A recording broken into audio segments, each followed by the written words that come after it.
Hello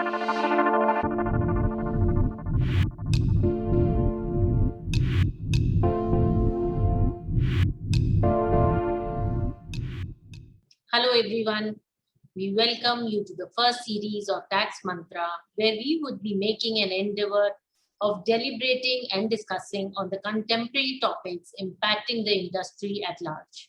Today's topic is denial of depreciation on goodwill, beginning of a new saga.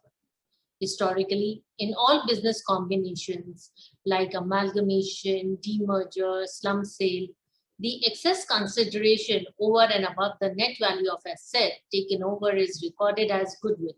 This goodwill, in substance, represents value of bundle of business and commercial rights acquired by the transferee, such as distribution network, business claims, contracts, trained employees, brand, logo. All these are much needed for the perpetual growth and going concern of the business being taken over. There had been in the past a considerable litigation around the availability of depreciation on goodwill with multiple contradictory rulings. This controversy on whether goodwill is an asset entitled to depreciation was put to rest by the Supreme Court way back in 2012 in the case of Smith Securities. The Apex Court held that goodwill does fall under the expression any other business or commercial rights of similar nature and depreciation should be allowed on the same. Just as this issue was no longer considered as res integra, the Finance Act 2021 amended Section 211 and Section 32 to specifically exclude goodwill of a business or profession from the definition of block of assets, thereby denying depreciation on goodwill.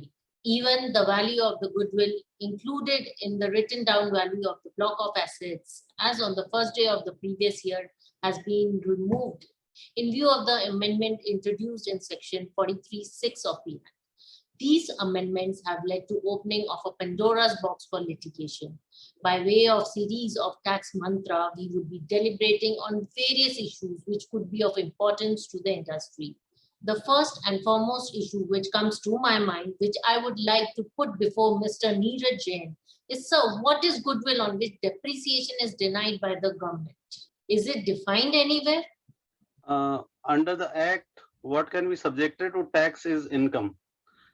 Goodwill being part of the profit earning apparatus, ordinarily depreciation thereon should be an essential charge on the net profit for determining the taxable income. Memorandum explaining the Finance Bill 2020, however, proceeded on the premise that goodwill is not a depreciable asset, as depending upon how the business is run or conducted, it may see an appreciation. In terms of the amendment made by the Finance Act 2021, in the definition of block of asset in Section 211, and also amendment to in Section 32(1) Clause 2, goodwill is to be excluded from intangible assets eligible for depreciation.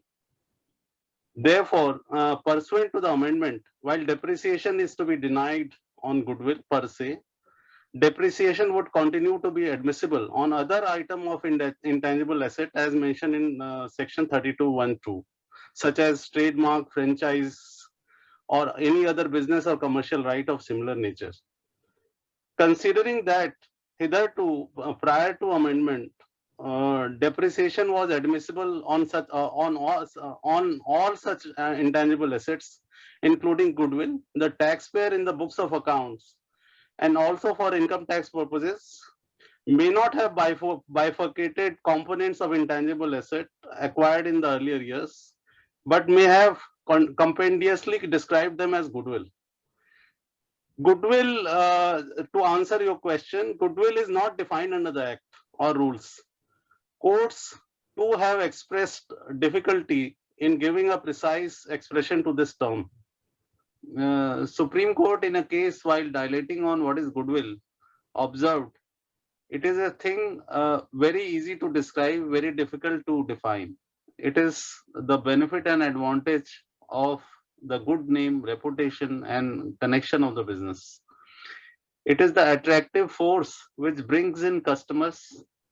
It is the one thing which distinguishes an old business from a new business at its first start. The Supreme Court further said, goodwill is worth nothing unless it has power of attraction sufficient to bring customers home to the source from which it emanates. In fact, Supreme Court in case of BC Srinivasa Shetty said goodwill primarily denotes the benefit arising from connection and reputation of the business.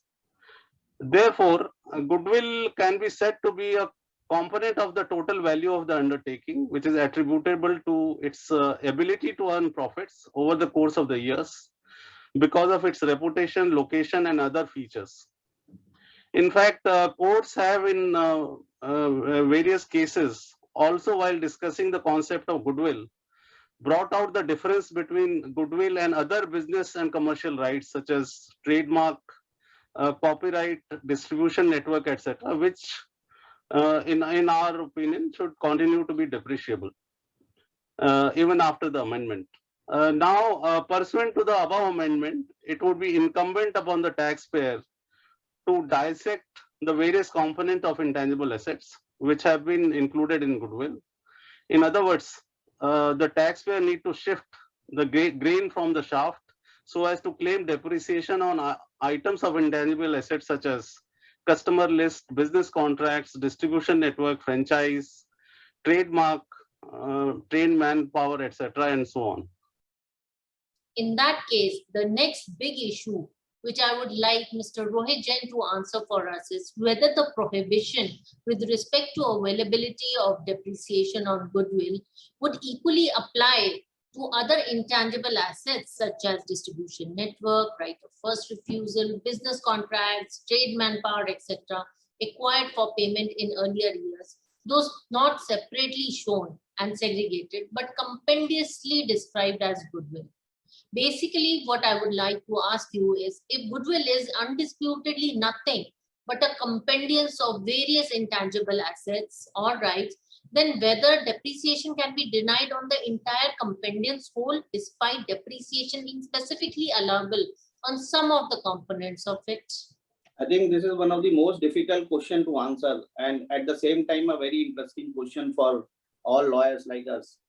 Arguably, as you rightly said, the amendment which has been done is only saying that the no depreciation would be admissible on goodwill.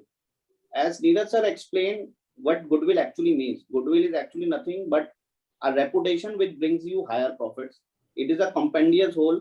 And normally, in case of whenever you acquire a business, you don't just simply acquire a goodwill as such, but you acquire various intangible assets. And if we see the definition of intangible asset, it has various components. In fact, there are 7 such intangible components, and some of them being specific like patent, know-how, copyrights, etc. And the last is the residual hedge, which says any other business or commercial rights. And that is where the Supreme Court in Smith Securities actually said that the goodwill falls. But the larger question, as you raised right now, is what happens to the goodwill which I acquired in an earlier year, and because of the amendment, whether it becomes a sunk cost. As you rightly gave an example of, say, for example, customer relations. I may have actually paid the price for customer relations. There may be distribution rights, depending upon the nature of the business, right of first refusal, licenses. So there may be few intangibles which may fall in specific category. There may be few intangibles which may fall in the last category or the residual category. But all of them has been in the books of accounts compendiously for the sake of convenience recorded as goodwill. Again, the question is, logically, does it become a sunk cost? Does it become, does that mean that post the amendment which has been done, I am not entitled to depreciation on the entire cost? Or is it possible for me, or as an arguable proposition, is it possible for me to bifurcate or somehow claim depreciation with reference to certain intangible asset which I may have acquired, for which I have actually paid the price? And I think I will flip this question to Mr. Vora. Sir, what is the way forward? What according to you is would be the correct way of proceeding in such kind of a situation? I think I'll just step back for a moment, to deal with the controversy as it first arose. Clearly, there is no depreciation available on self-generated assets. It's only where there is a cost that is attached to the acquisition of the asset that it will become a depreciable asset. So the Supreme Court said that if goodwill is acquired for consideration, it is no longer a self-generated asset, and therefore it will be entitled to depreciation in the hands of the acquirer. As you pointed out, when a business is taken over, there are several tangibles which are recorded in the balance sheet of the transferor, but there are several intangibles which, being self-generated, do not find place in the balance sheet of the transferor, and therefore the transferor never claimed depreciation thereon. But if you pay a value for that business as the transferee, which is more than the sum total of the tangible assets minus liabilities that you acquire, the price that you are paying is for the intangibles that are transferred as part of the business. Now, these intangibles may comprise of different forms, like you said, trademarks, licenses. It could be customer relations, distribution network, right of first refusals, and so on. Now, earlier, since the Supreme Court had taken the view that goodwill is also any other business or commercial right, which answers the description of intangible in section 32(1)(2), rather than going through the elaborate exercise of bifurcating the consideration paid over different intangibles, for purposes of convenience, assessees had lumped them together and given it a companions name of goodwill. Now, the bar that has come in by the Finance Act 2020 and reinforced by the Finance Act 2021 is with respect to goodwill per se, when it says that goodwill does not depreciate, it only appreciates. I think that's the reasoning given by the executive while bringing out this amendment. Now, insofar as the other intangibles acquired for consideration is concerned, I don't think this particular rationale will apply to those intangible components which have been acquired as part of the business, though described compendiously as goodwill. So I would tend to take the view that notwithstanding the fact that goodwill today is no longer exigible for depreciation by virtue of the amendment in law, the depreciation with respect to the intangibles that were acquired as part of the business, though described as goodwill, would still be available. But the question will be, how do you actually go about segregating now the intangibles which were shown and on which depreciation was claimed under the head of goodwill? I think that will be another challenge. But the controversy does not seem to die down. I would like to thank Mr. Ajay Vora, Senior Advocate, Mr. Rohit Jain, Partner Vaish Associates, and Mr. Neeraj Jain, Partner Vaish Associates, for giving us such valuable insight on this contemporary issue of allowability of depreciation on goodwill. But this is not the end of the session. We would be coming up with our next session on the same topic with many such issues which are bothering the industry. Till then, stay tuned for the upcoming part 2 and stay safe.